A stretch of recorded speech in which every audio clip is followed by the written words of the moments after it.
The Sour Grape by Jory John and Pete Oswald. I'm a grape, a sour grape. Grrr. If somebody upsets me, I'll remember it. If somebody wrongs me, I won't forget it. If somebody insults me, I'll never ignore it. Nope. See that banana over there? That banana slipped and bumped into me, so I'm holding a grudge. See that orange? That orange didn't call me back for a week. Grudge. See that lime? That lime borrowed my scarf and never returned it. Grudge. I suppose I've got pretty thin skin for a grape.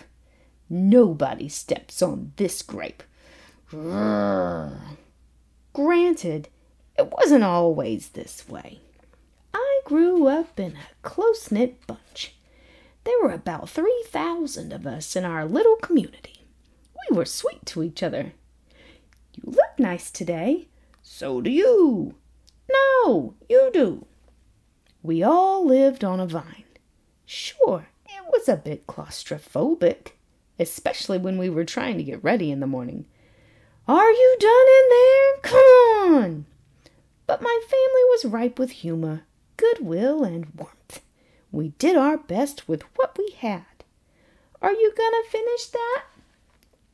My grandparents visited on the weekends. We'd stroll in the sun and they'd teach us what they knew.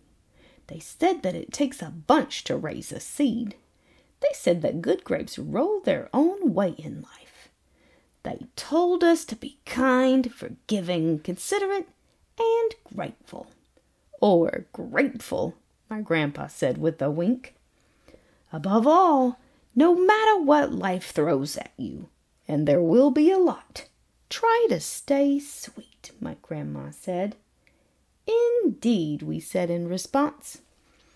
And for a while, I was the sweetest of the sweet. I said please. I said thank you. I brushed aside life's little annoyances. I knew how good I had it. Oops. Ha! No problem at all. But then one day something changed in me. It was my birthday. I had rigorously and vigorously planned a big party for weeks. I'd sent out invitations with the date prominently displayed. Get this, I had a Ferris wheel, a magician, and hay rides. I had snacks upon snacks upon snacks. The highlight of the party, though, was a fireworks display which would happen at sundown. I stood out front and waited for folks to arrive. I had a gigantic smile on my face. I waited. Everybody was a little late, it seemed. No big deal, no big whoop. So I waited. A tumbleweed rolled by. A coyote howled in the distance. The sun sank behind the hills. And I waited. Nobody showed up. And I mean nobody. By the time the fireworks show started, with me as the sole spectator, I was scowling.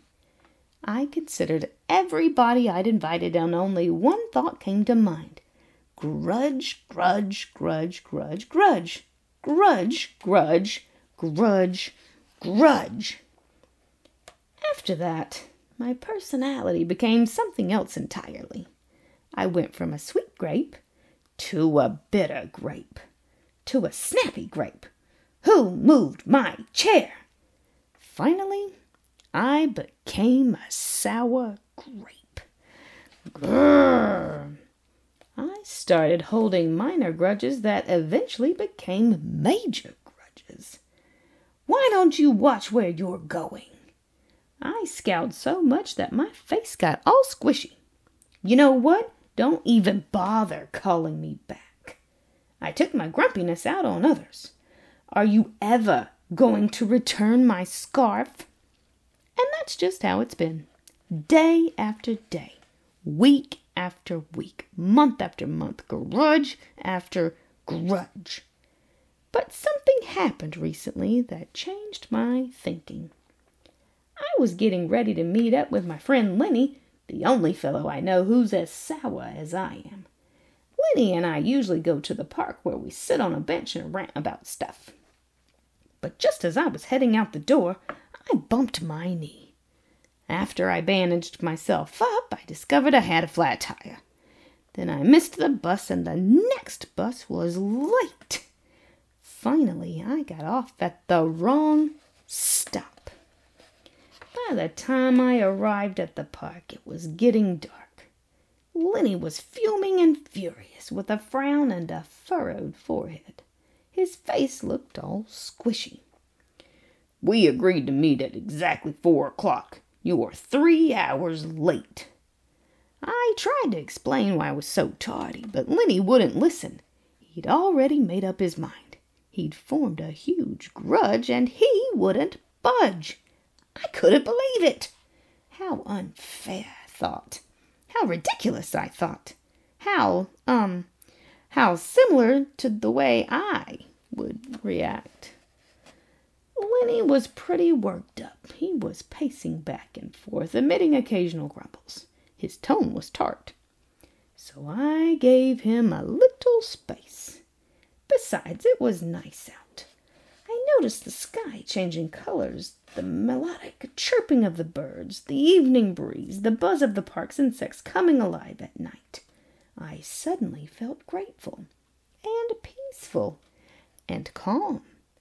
Had I been missing all this simple beauty because I was too busy complaining? Meanwhile, old Lenny stormed off, muttering something about disrespect and lack of consideration. I'm pretty sure I heard him add a grrr, too. I walked home. I pulled a dusty box out from under my bed. There were old family photos inside. I spotted myself in one of the pictures. I was so sweet. I knew that little grape from the photo was still a big part of me deep down. It would just take some work to get back there again. And that was the exact moment I found the invitation I had sent out for my infamous birthday party. The one where nobody showed up. It said May 31st. But wait a minute here.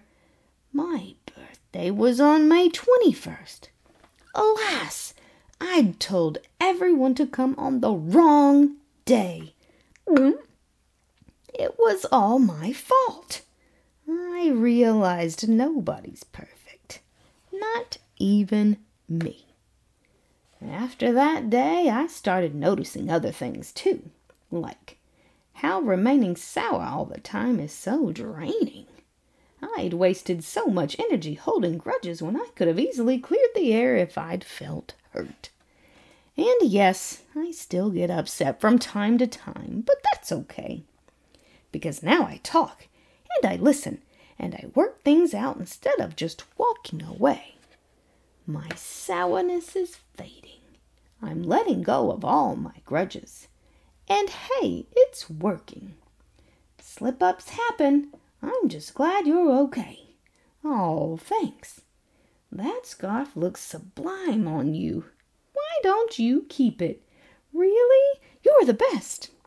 Aren't you glad we got to catch up? I'm so grateful that we did.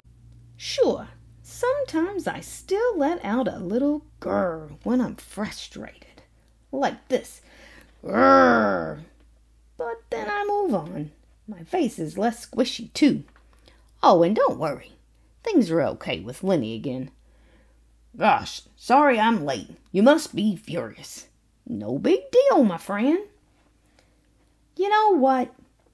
If you look at things in the right sort of way, and if you remember to be kind, considerate, forgiving, and grateful, life really can be pretty sweet. Yes, indeed.